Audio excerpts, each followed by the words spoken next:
So this session is going to be on accessible and inclusive publishing, and we're going to have three set of talks. The first is going to be Angel Peterson, who's going to give us a perspective from the library side.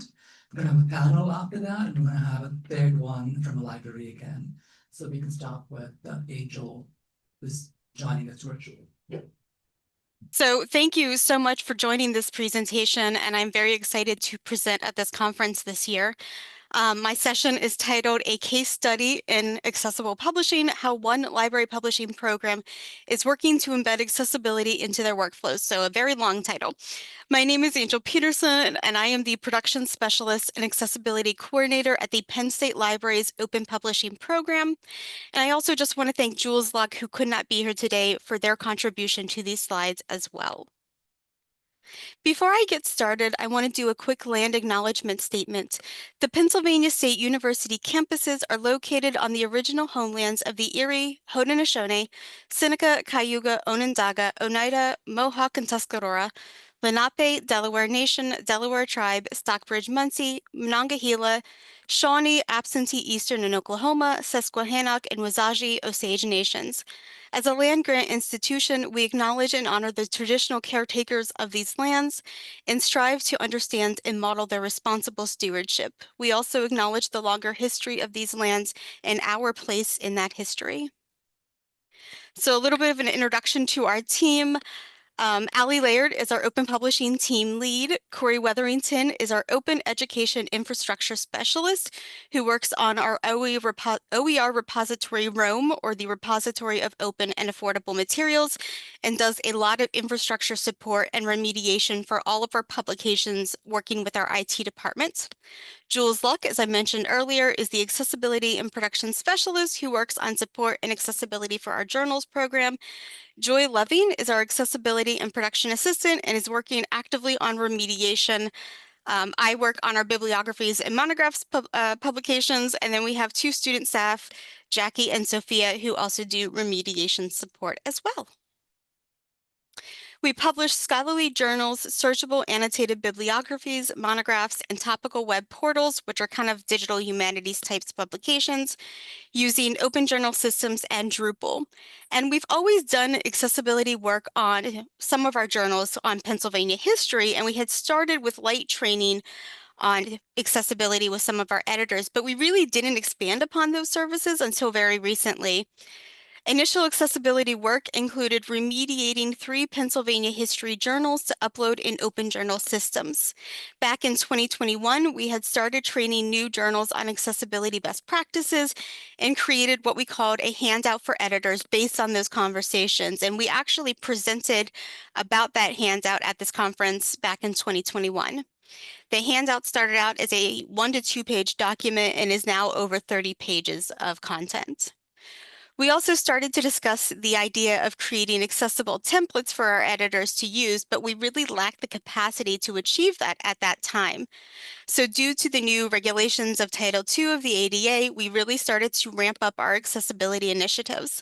Last summer, we were able to hire Jules Luck, who helped put our accessibility initiatives into an official implementation plan for new requirements, which included prioritizing automated and manual testing, remediating, retesting, re-remediating, which is kind of where we're at with our publications. We created and shared our documented workflow plans with the library's accessibility committee, which Jules and I are both members of, up through library's administration, through Penn State Accessibility, and finally Penn State's Office of General Counsel. We do plan to use the archive exception to the Title II regulations for our backlog of journal content. Ideally, in the future, we plan to make all of that accessible, but we really want to prioritize what we're able to do by the April 2026 deadline. Our journal's workflow are twofold. We need to look at both the journal's content itself and the websites or platforms that it's hosted on. Our journals are hosted on Open Journal Systems, or OJS, and we began to do automated and manual testing on our websites using plugins SiteImprove, Wave, and SilkTide. We've done keyboard testing and JAWS testing through Penn State Accessibility. The journals all used a variety of themes offered by the platform, so we had to test each theme for theme-specific barriers. We then learned through the Library Publishing Coalition's platform investigation project, that PKP, or the Public Knowledge Project, is primarily focusing on accessibility updates to the default theme at this moment. So we started on working on migrating all of our journals to the default theme with the go-ahead from journal managers and journal editors. We also worked to fix any accessibility issues that we had documented through all of that testing, including issues with content, for example, having descriptive link text, adding metadata, adding alt text to images, and code level or CSX fixes like color contrast with the help of Corey Wetherington on our team. While there are still a few issues that remain at the template level with the default theme, we have currently fixed all of our journal websites except for our Western Pennsylvania History Journal, which is the slide or the image on the screen here. We are hoping to get some internal IT support with the library's IT department on that particular theme. That's the health sciences theme, and that journal very much likes that theme. The other part was journal content, which involved working directly with journal managers and editors to support their content accessibility. And while I said most of their content will fall under the archive exception, content created after the April deadline will be required to be accessible in order to be posted online. We began with meeting all of our journal editors to just discuss the new requirements and to support template development or updates, and then started to set them up for training sessions. This included getting access to their templates for articles, adding accessibility features into them like heading structure, and then training editors on how to use styles, headings, how to use alt text, and more. And we're still in the process of that work, but the majority of our editors are now using accessible templates. We also created a Canvas course specific to our program's requirements for editors, in addition to sharing out other training documentation and resources that we've created, like that guide for editors that I mentioned earlier, alt text guidelines for editors, font guidelines for publications, inclusive language guidelines, and more. In addition, we've worked with editors to help them develop language for announcements on their websites to alert authors about the new requirements for submission, and we've helped them update the submission requirements as well. We've also created several accessible standard templates that we've dedicated to the public domain, and we do plan to share them out with library publishers and other open access journals. They are all hosted on Zenodo and can be accessed in the links on the slide, which will be shared out after the presentation, so you all can access them if you wish. We started the process of training editors on PDF remediation, but after learning feedback from editors that it is too difficult, too technical, they're all volunteers, they're not getting paid for this work, we came up with a remediation workflow plan, which involves them using their accessible templates and then sharing back the final PDF that we then will go in and do final remediation checks and share it back with them to publish online. We are currently implementing that workflow into all of our journals prior to next April to ensure that it is all accessible, and it has been very well received so far. We are getting a lot of requests from journal editors. We have created workflow plans for both Word and InDesign files, but also LaTeX files. So moving over to other publication types, we have 13 bibliographies with another one on the way. Our IT department will create these sites, and then we work with editors to either batch upload content via XML, or we hand the sites off to them so they can manually add in their content. Each of these sites have records, bibliographic records, and supplemental pages that we've had to test. And so far, we've tested them using the 3 plugins I mentioned, Site Improve, Silk Tide, and Wave, as well as using color contrast checkers and keyboard navigation checkers. We found that there's a handful of errors, but the majority of them are within our Drupal's code. So we've worked with our IT department over a handful of technology sprints to resolve things such as proper color contrast, target size minimum, and not relying on color to convey meanings for links. So making sure that all of our links are programmatically underlined. And we do have more things that we need to fix on those, but it's a work in progress.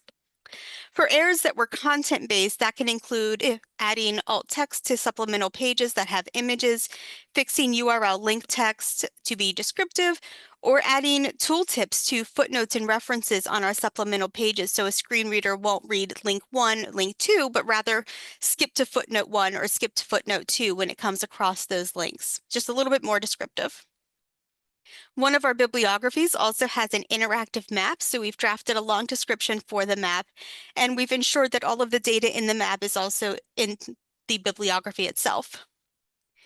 Right now, we're working on 2 projects, and that's reviewing all bibliographies that have content in non-English languages, so that way we can work on assigning language tags to either the entire record if needed, or even fields within those records.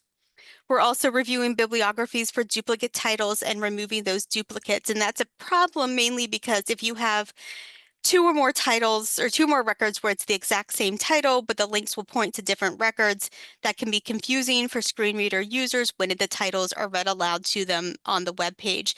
It's not entirely sure which record that link will go to, so we're going through to make sure that they're actually duplicates and removing the duplicates.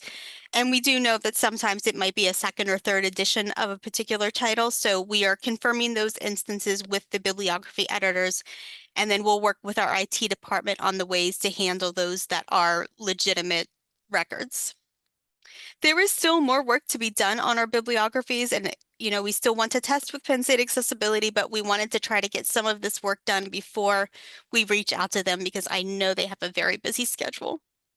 We've also created training documentation both on accessibility and just how to add bibliographic information into the records for our editors. And those are all on basic pages that they can access when they log into the websites. We also have 4 published monographs with another one that is being worked on right now. All of our monographs were initially created in Drupal, and they're all static pages at the moment.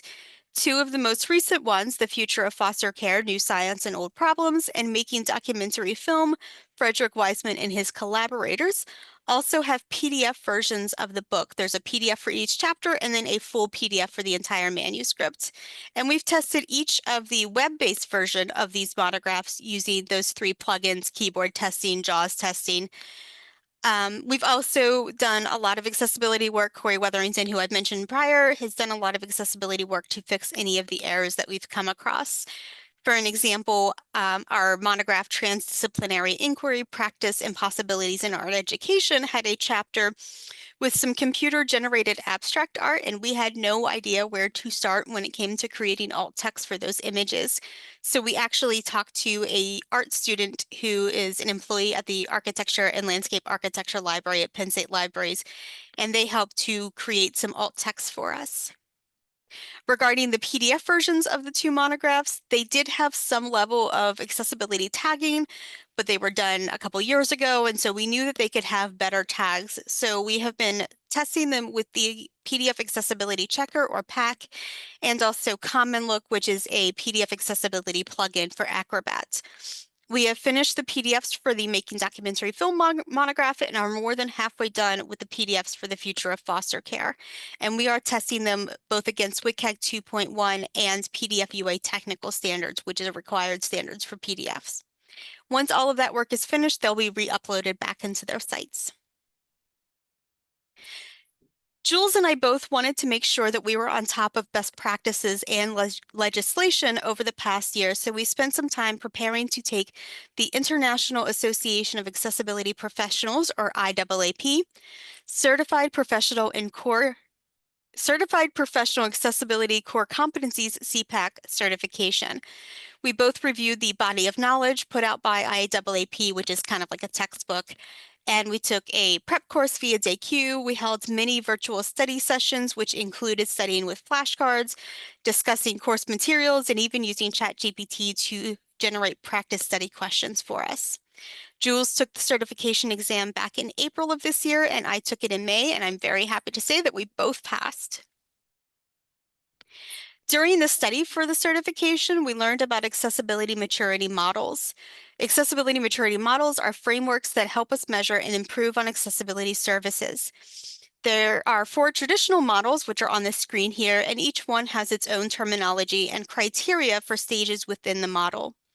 The European Agency for Special Needs and Inclusive Education Guidelines, which have the levels of policy, plan, and practice. There's the W3C Web Accessibility Initiative recommendations, which go by the 4 levels: initiate, plan, implement, and sustain. The the business disability form accessibility maturity model, which didn't necessarily have levels or criteria.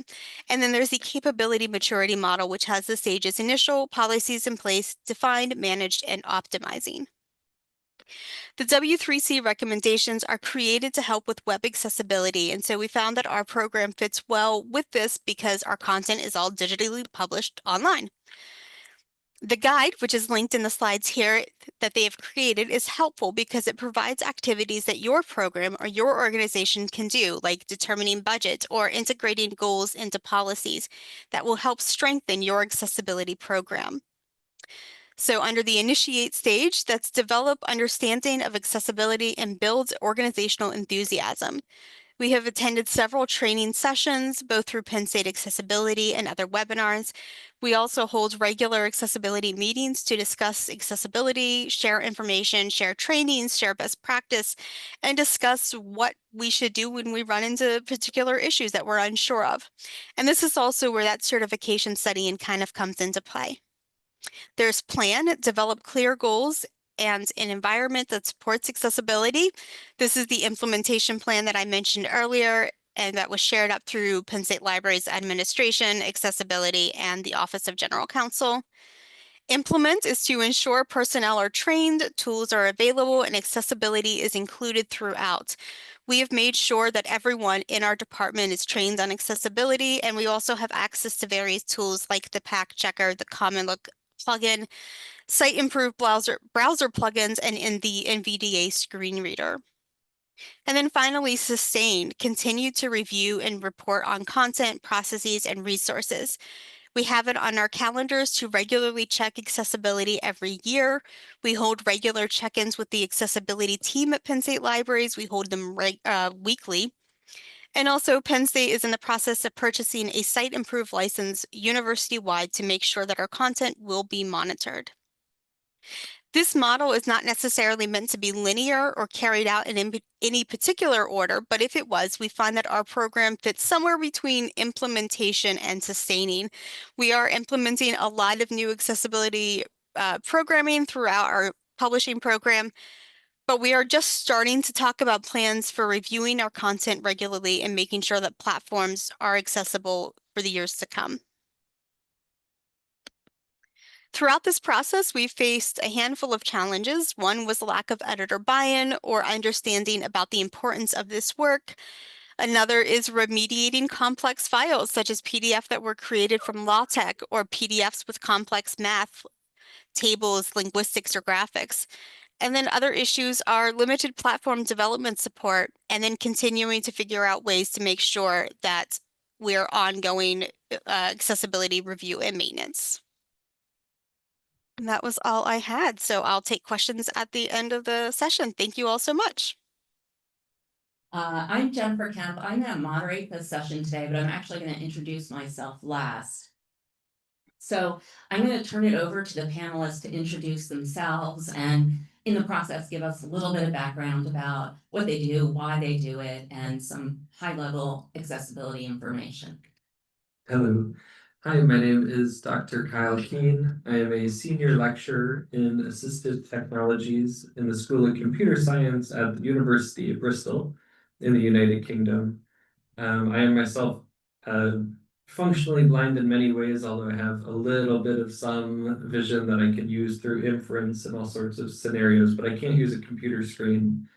And the past 10 years, I was working at MIT in Massachusetts as a research scientist and lecturer, teaching an assistive technology design class, as well as teaching the introduction to AI and computational material science.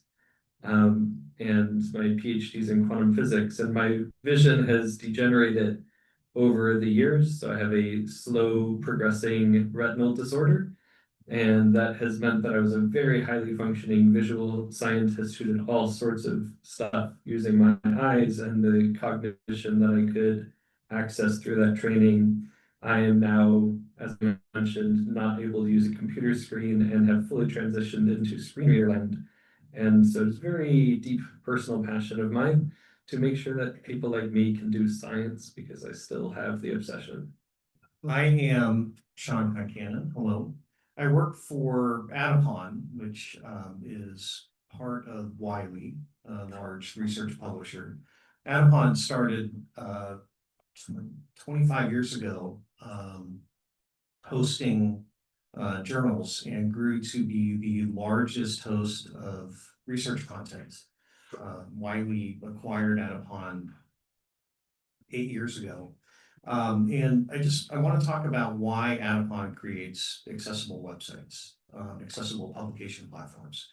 There are sort of three buckets that the reasons go into, but the most important one is because we should, because accessibility is a basic human right.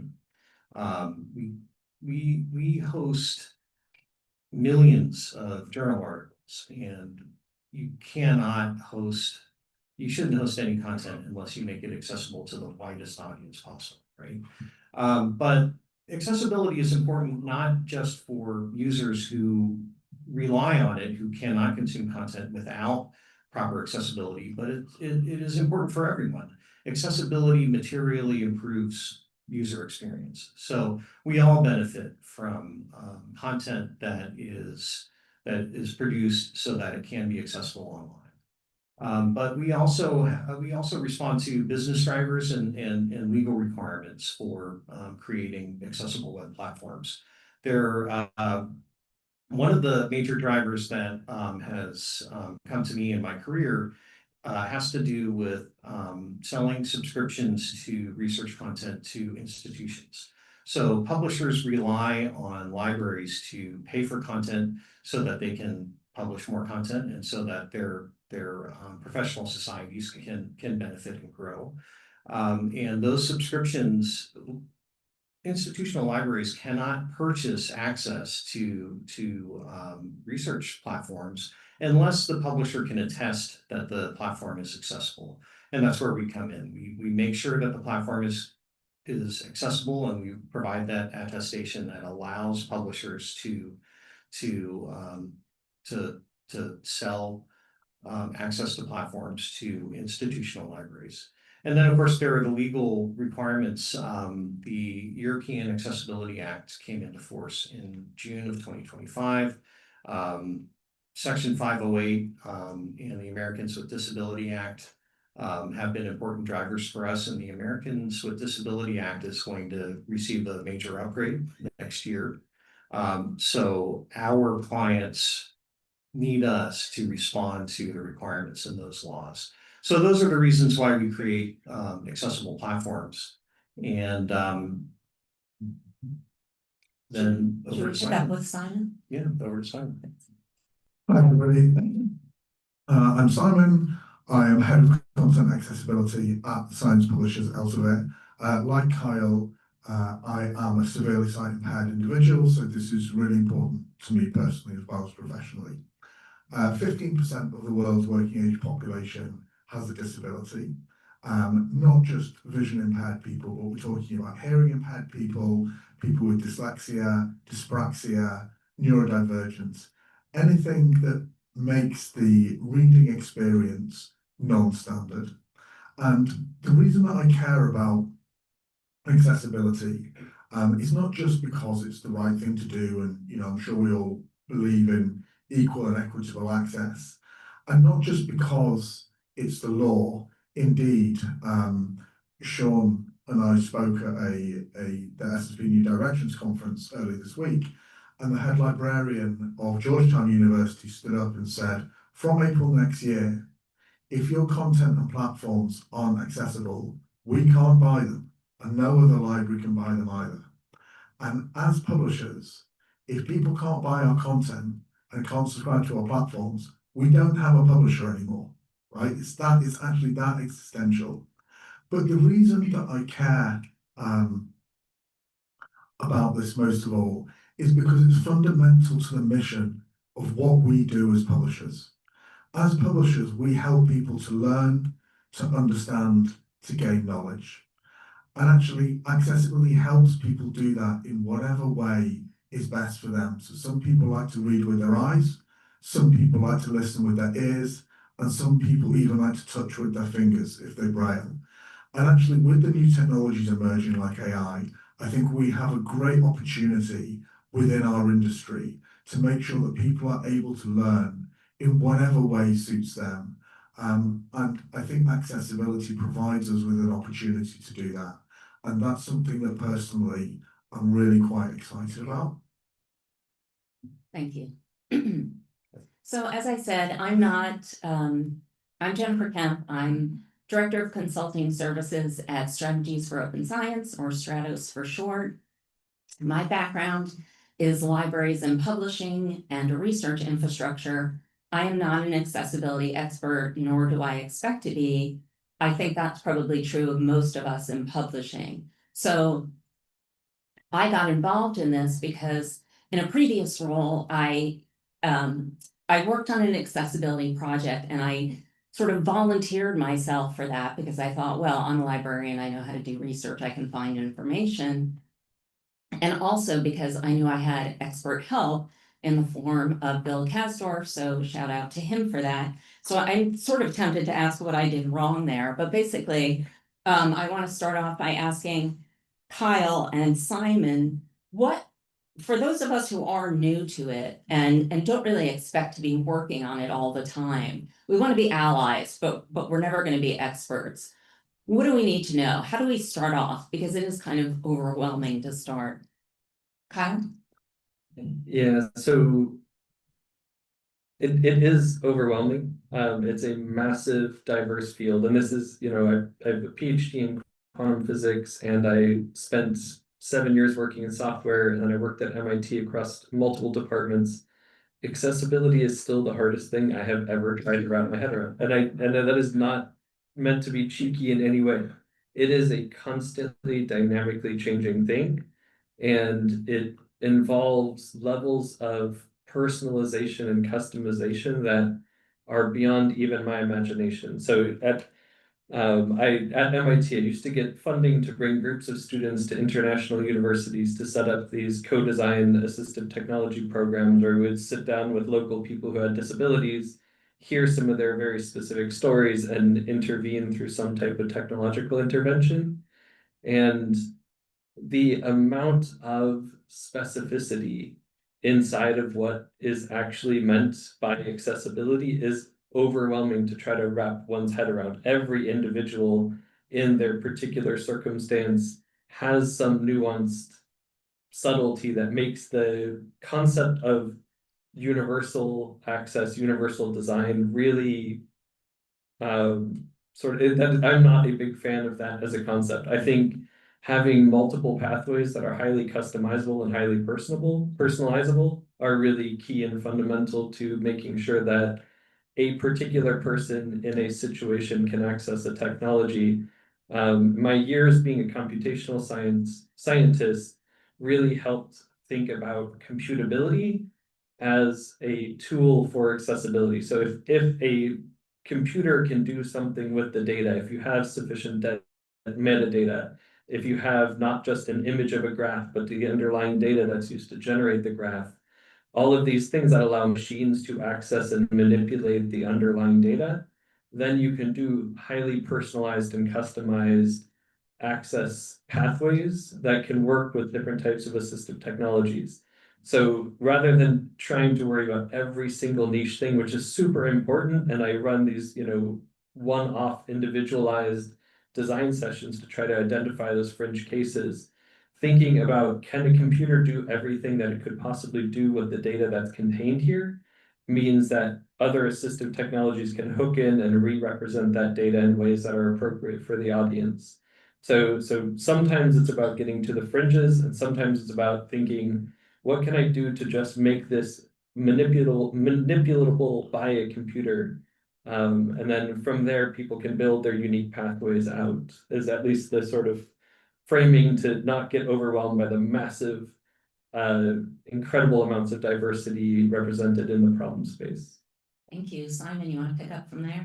Yeah, so I'm going to go completely the other way to Kyle. I'm going to offer some hopefully relatively basic, quite fundamental things that you can do. First of all, when you're creating documents in the Microsoft Suite, use the Microsoft Accessibility Checker. You'll be able to find it in the review panel. when you're creating anything. That's really good, and basically means that you know the documents you're creating are reasonably accessible. Similarly, when you're creating a PDF, Adobe has a PDF checker that you can use. If you're looking to create a website, there's a free tool out there called the Wave tool that you can check any website on, and it will flag the major accessibility flaws. These kind of things will make sure that the things that you're doing will be basically reasonably accessible. I'm a great fan of, there was a comment earlier on where we talked about you can't change the world by yourself. What you can control is what you do every day. And these are the things that I would start off by thinking about. The other thing that I really recommend you do is, if you visit the website of an organisation called the Library Accessibility Alliance. So the Library Accessibility Alliance is a consortium made up of, I think, 10 of the biggest library consortium in the US, who come together to set some accessibility standards. And they publish a list of things that organisations should do to try and meet the new legislation that comes out in April. So that updates to the Americans with Disabilities Act Title II legislation that Sean mentioned. And quite a lot of these are quite simple things, like have a contact at your organisation that is on your website, like a mailbox, accessibility@elsevier.com, for example, is ours. Think about what yours is, and that means if somebody has an issue, they can email you and you can have a conversation. There's nothing more frustrating than computer says no. Second of all, think about a roadmap for what you're going to do with accessibility. Accessibility is a constant resource challenge because there's so many things that you can do. Have a roadmap and try and phase it. Start off with your biggest and most impactful product types. And third of all, look into the programs that are out there in terms of certification. So, for example, Benetech has a globally certified accessible framework for content, for example. By signing up for that and using the free tools out there, like, so DAISY is the standards body for accessibility. There's a free tool called ACE you can use to check that your ebook files are accessible. They will help you go a long way to start to make inroads. I always say that the comparison isn't between perfect and okay. The comparison is between doing something and doing nothing. And my challenge to you guys is to start doing something. That's great. Thank you. I know we have a question online. So I just want to wrap up with a quick one for the panel. Excuse me. What aspect of accessibility do you wish got more attention? Briefly, please. Sean. Just a minute. Okay, Kyle.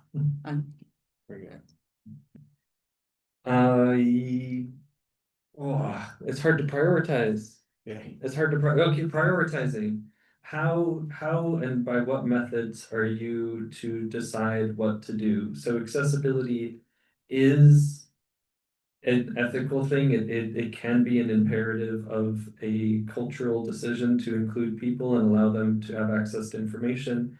Every decision will include some and exclude others. There is still the realities of limited resources inside of the organization. So if you have an accessibility email, I ran the accessibility email for a fairly large mid-sized software company. I was supposed to spend no more than 10% of my time on that email, and I cared, and the reason they gave it to me is because I'd spend an extra 50% of my time in the evenings and weekends trying to help support that, because Thanks for doing that, Kyle. Sorry to cut you no, off. that's I'm fine. running Yeah, out of time for- absolutely. That was well done, actually. So I'm going to talk briefly, promise, about accessibility metadata. Accessibility metadata, as somebody with accessibility needs myself, is the single thing that I'm most excited about the legislation. So accessibility metadata basically is where if you have a book or you have a journal article or indeed anything else that is for sale, you need to explain what accessibility features are present within that file type or that product. And what that means in turn is, it means people like me will stop spending money on things that we then can't actually access and use because they're not accessible. So for books, there's a framework called Onyx, ONIX, that you can check out. For journals, NISO, the National Information Standards Organization, has a framework. I really recommend that for the publishers out there or the would-be publishers out there, when you're publishing your books and your journals, you really consider including accessibility metadata, because that will mean that the people purchasing your content will actually be able to use it, which I think we would all agree is something we're pretty keen on. Could you give a real quick example of what a metadata is? So accessibility metadata will say things like, does this include tagging so that you can use it with assistive technology? Does it include a table of contents that you can navigate? Does it include text descriptions for images? Thanks That for kind those of examples, Simon. Yeah. Should we go to the question online? Yeah. Sure, it was to what? Michael asks, to what extent is accessibility addressed by publishers of content in languages other than English? The things that you can do with metadata in PDFs, on websites, in Word documents, Simon mentioned that everybody creating a Word document should use the review panel and make sure that their Word document is accessible. All of those things can be done in any language. So the metadata standards can be supported in any language. So anybody creating a document in any language can provide the right support for that document so that it's accessible for everyone, or for as many people as possible. Thanks, Sean. And thank you so much to our panel. Thanks for squeezing all this information in. Thank you to our hosts. The last speaker is going to be Rachel Schrauben-Yeates. She's going to tell us about how to make journal websites a lot more inclusive. So there you go, Rachel. Thank you, and thank you so much to all our previous panel speakers. It's been really enlightening. So let's jump right in. I am Rachel Schrauben-Yeates. I work at Kennesaw State University. We're a relatively recently promoted R2 university in the Metro Atlanta area. I work day to day with our institutional repository, and I recently completed a master's program in professional writing. And this is the result.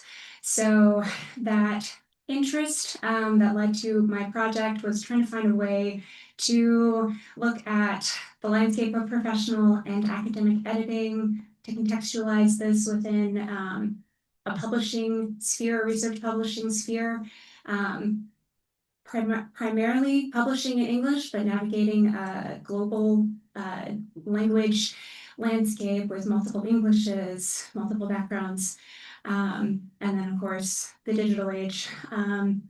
So that interest in editor-author relationships eventually led me to zoom out a bit and consider prospective authors' first interactions with the journal. So from getting to journal website through to hopefully submitting the research, how can we make that process as streamlined as possible? Not as streamlined as possible, but as inclusive, as accessible as possible.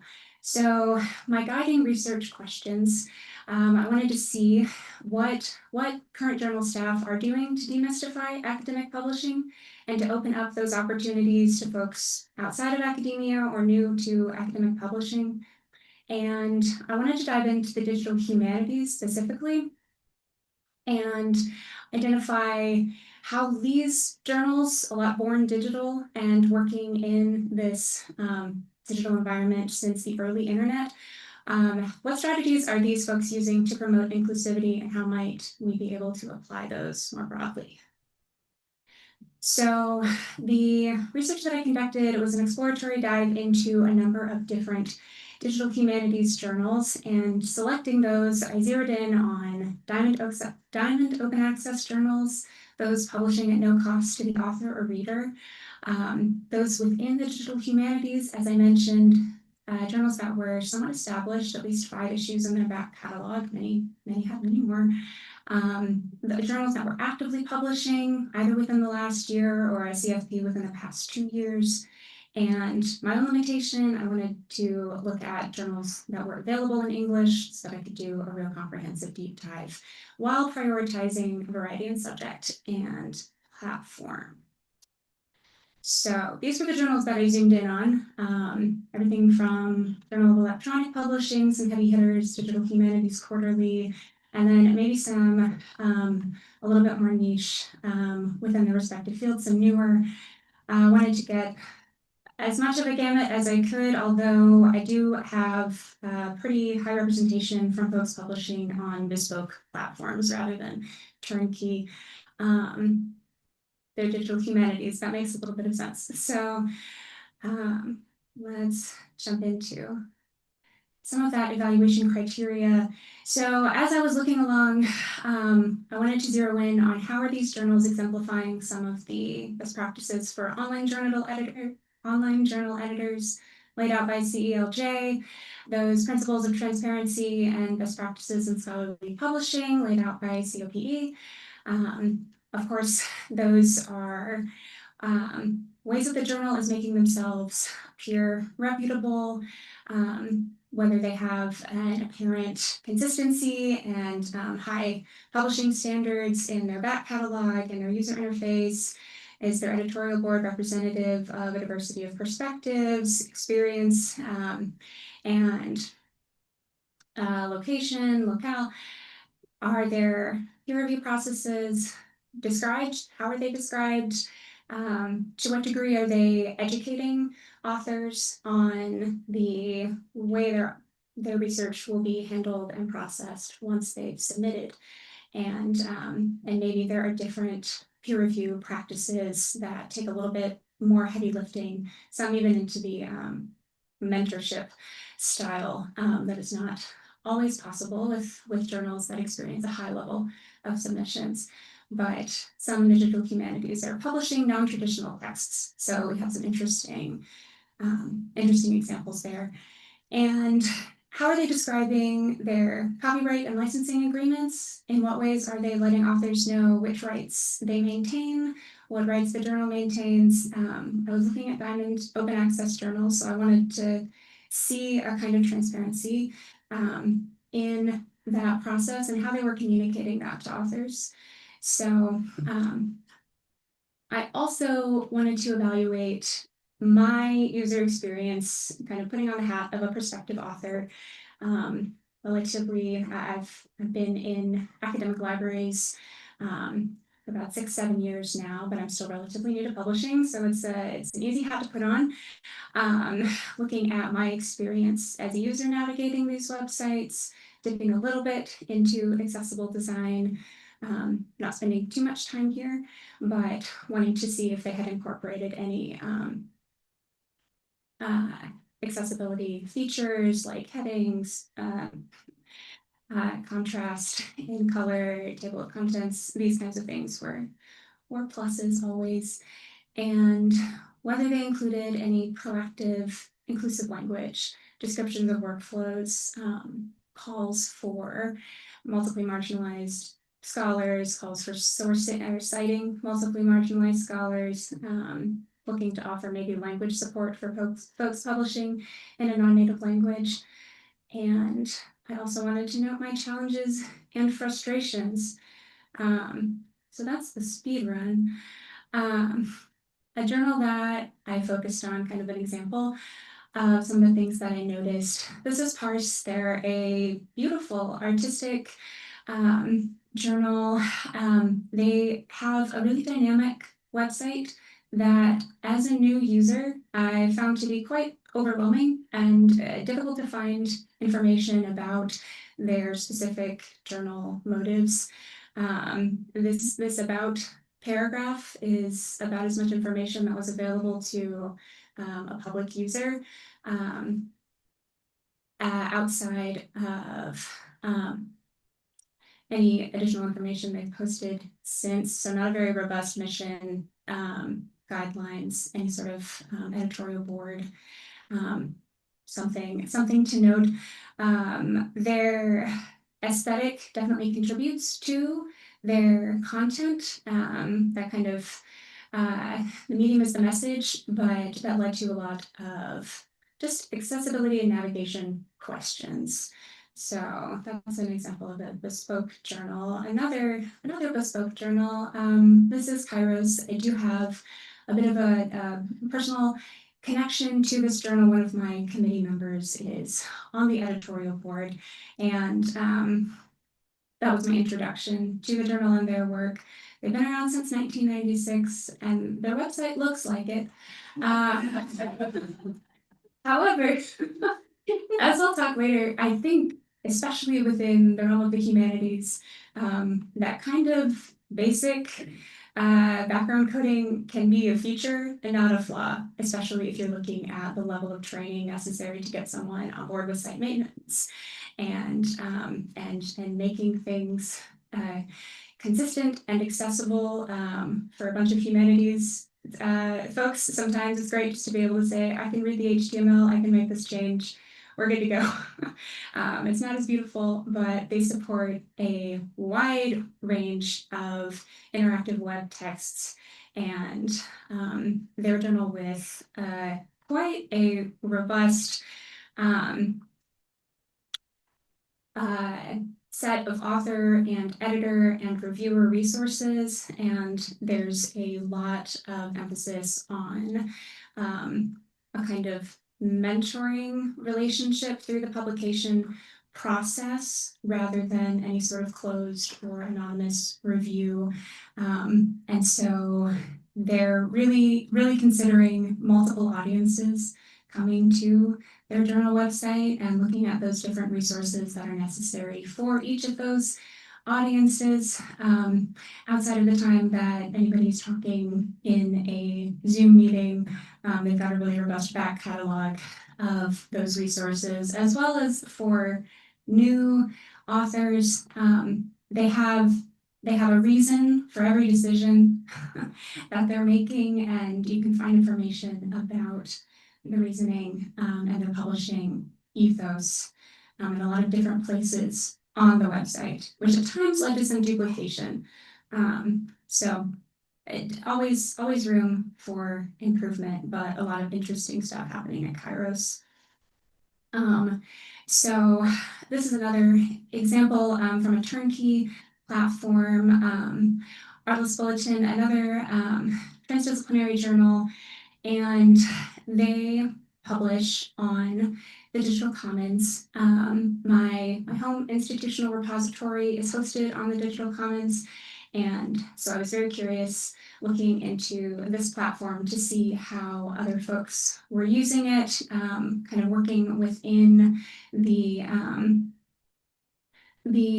standard template and working to include inclusive elements and make the platform their own, even within a set of structures. And there's a lot of opportunity there. And also it can be very nice to work with a turnkey platform and rely on that development team working on making those accessibility updates, and great to hear from folks at Elsevier working on that directly. So definitely you don't need to have full coding control of your journal site in order to start implementing small changes.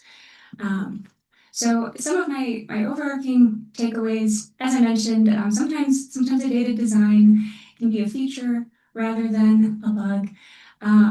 Whatever you have the ability to maintain in the long run is going to be a system that will work better than something that can look beautiful for one shiny moment and then you lose that team member and you're stuck.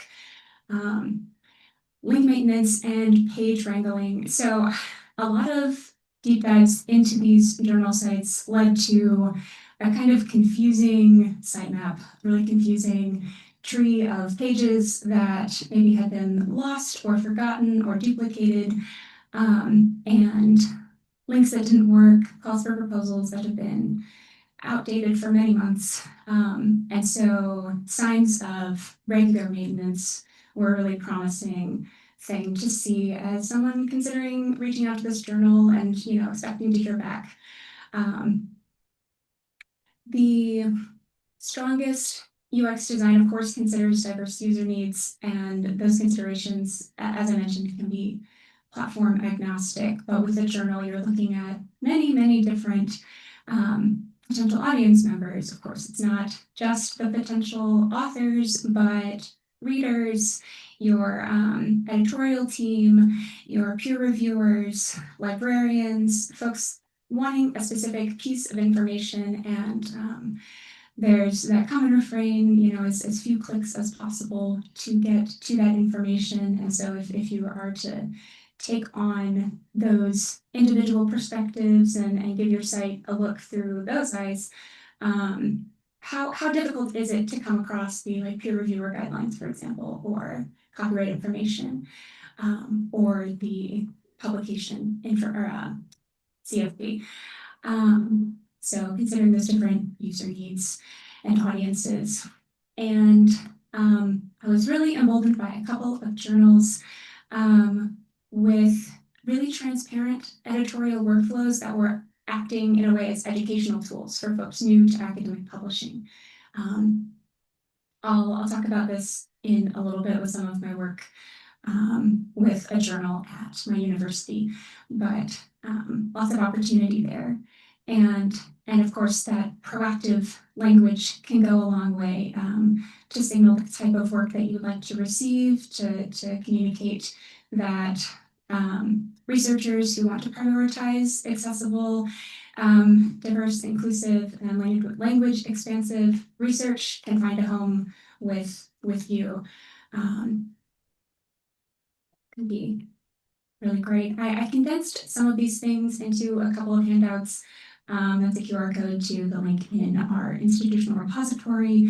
They're one-pagers, and they're very introductory places for journal staff to think through a checklist of inclusive strategies they might begin to implement. And then on the flip side, a page on journal review strategies for prospective authors and ways that authors have the ability to bring some of these considerations into the publishing process, even if the journal they're working with maybe doesn't require certain accessibility and components, for example. But also, encouraging authors to make the best decision for their research and finding the best fit journal. So next up, bringing some of this back to my home institutional repository and continuing efforts on an accessibility audit. It's been an interesting time in the state of Georgia with reconfiguring any department with inclusive in the name. So we've been working with a lovely group of folks and had to take a pause as the accessibility office got reconfigured.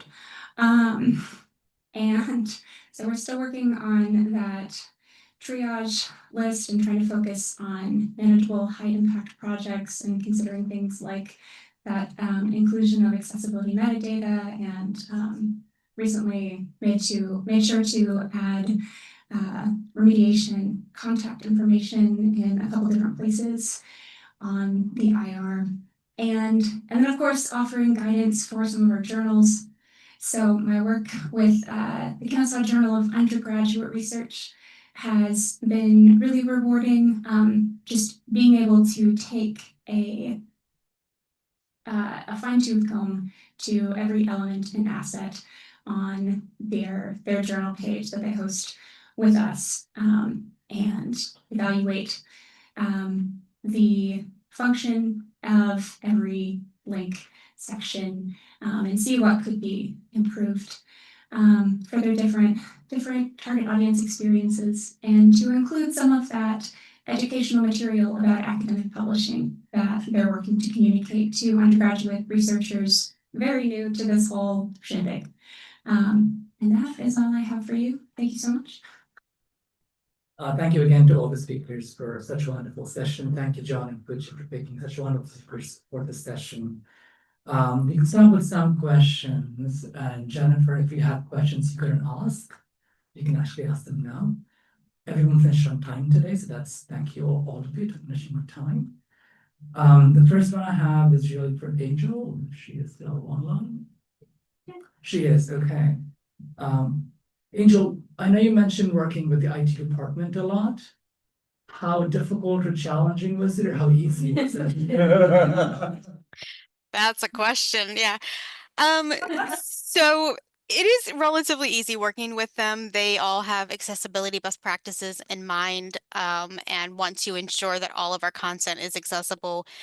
A lot of us remember back in 2012 or 2013, Penn State was part of a lawsuit, and I think it was brought on by the National Federation for the Blind. And so we all kind of have some PTSD, stemming from back when that lawsuit happened. And so, everyone is definitely ready to make sure the content is accessible and that all of our websites are ready to go.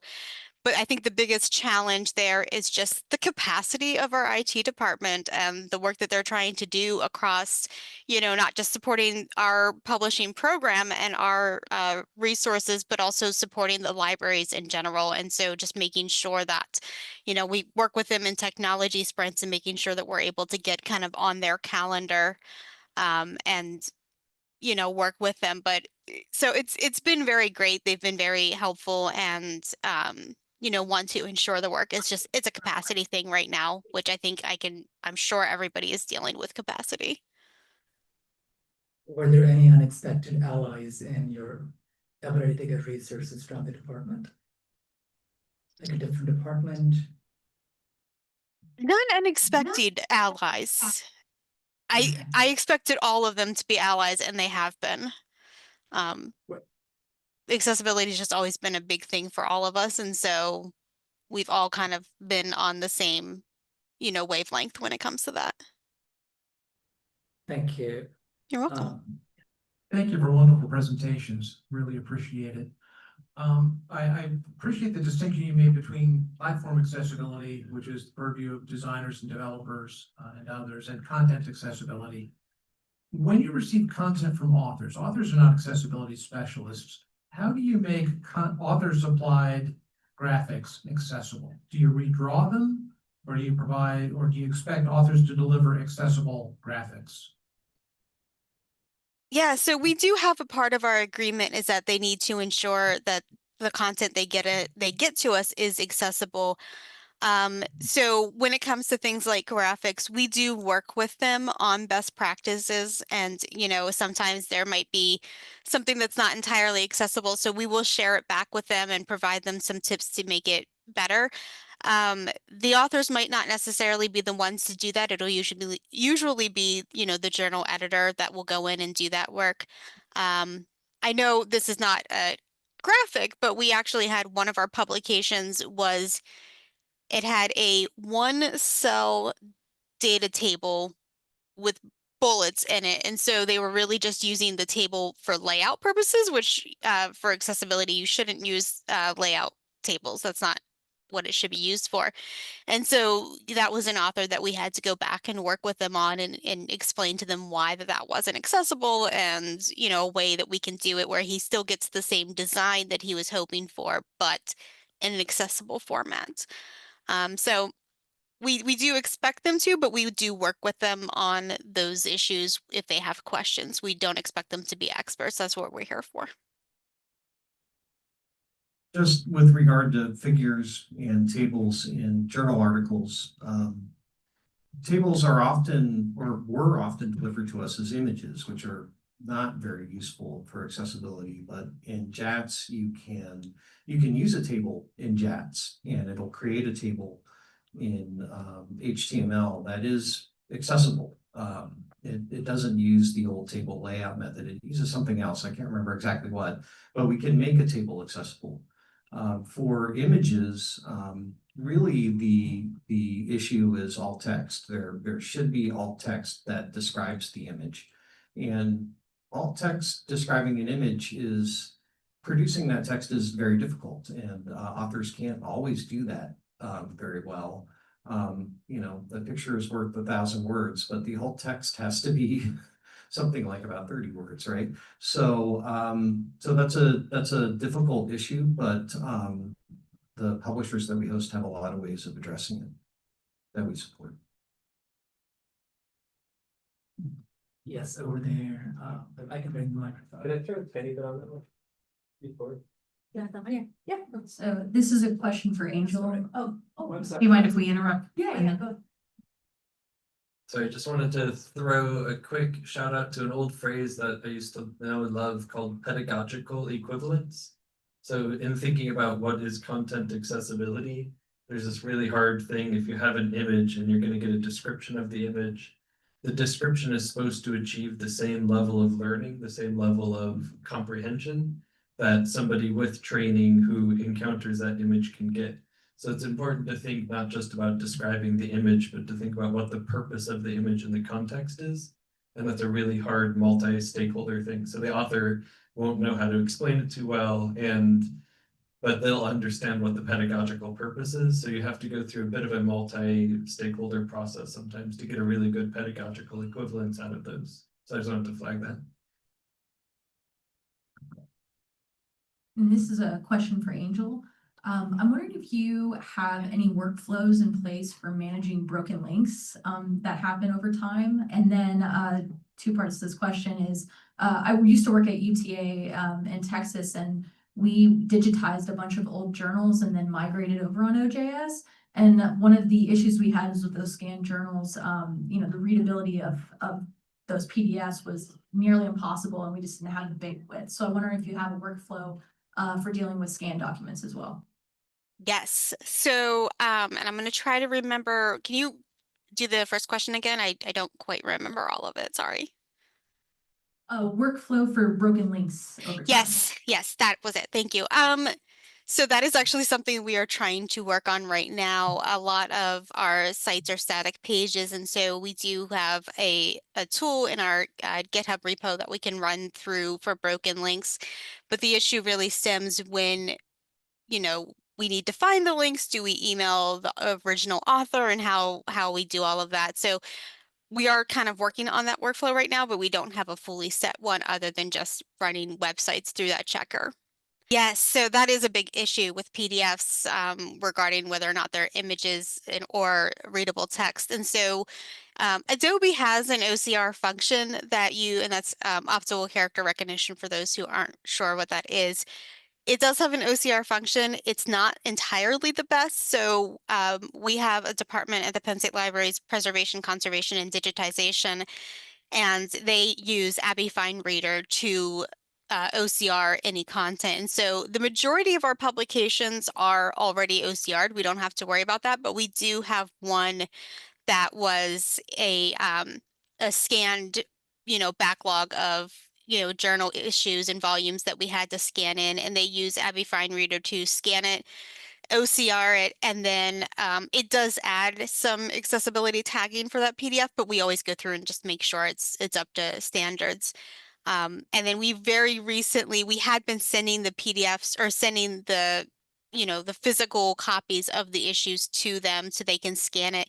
But we actually just got access to their Abby Fine Reader server, so we can go in if there's any kind of content that we see that there's an OCR issue. We have the ability now to go in and run that Abby Fine Reader software on it. Thank you. We have a question from Michael Fitzgerald. Is there any means of reproducing Braille online so that those who are visually impaired can read with their fingers instead of listening to the words? All right, yeah, so yes is the answer. So if you have digital text, there are refreshable Braille displays, so electronic Braille displays. So the same words that would be spoken by a screen reader. Also, there's libraries that will output that as different Braille codes in different languages. And there's a physical device that electronically can lift and lower pins in order to represent that text in real-time refreshable Braille. So these are some of the knock-on. The thing I'll say here is a great question because you may think, okay, cool, I've gone through and I've done the, Microsoft Word accessibility checker or one of these other ones, and it added a few little bits and pieces. I don't really know why or what. And there's all of these secondary and tertiary effects. So if you go through and it checks that all of your text is actually using appropriate Unicode characters that can be re-represented in Braille, that happens behind the scenes. And then that means that people who are deaf-blind now have access to it. So even if it can be read out by speech synthesis, and a lot of things will have self-voicing algorithms, if you haven't actually marked up all of your text as Unicode, then it's not going to be able to render out on Braille screens, or at least refreshable Braille displays. So there's really important knock-on effects that if you follow the accessibility standards, you get this huge, beautiful tree of accessibility through assistive technology. So the answer is yes, definitely. And the way to ensure that is to go through these standard accessibility checkers that do ensure compliance with assistive technology standards. Don't always ensure comprehensibility or usability, but they definitely ensure compliance with assistive tech standards. Angel is nodding vigorously and also has her hand up. Do you want to add to that, Angel? Yeah, I just want to add, Penn State Libraries has a department called Adaptive Technologies where we will get, not me, but they will get students' textbooks that students have requested to be remediated. And so they will go through that remediation process, and then they have Braille printers that they're able to print out the content in Braille to give to the students should they request that. So I think it's really fantastic that we have that capability, and I just wanted to do a little plug for that department since they do a lot of work on that. Okay, thank you again, Angel, Rachel, Simon, Kyle, Jennifer, and who am I forgetting? Sorry. Sean. Thank you. Sean, for a wonderful session. I learned a lot from you.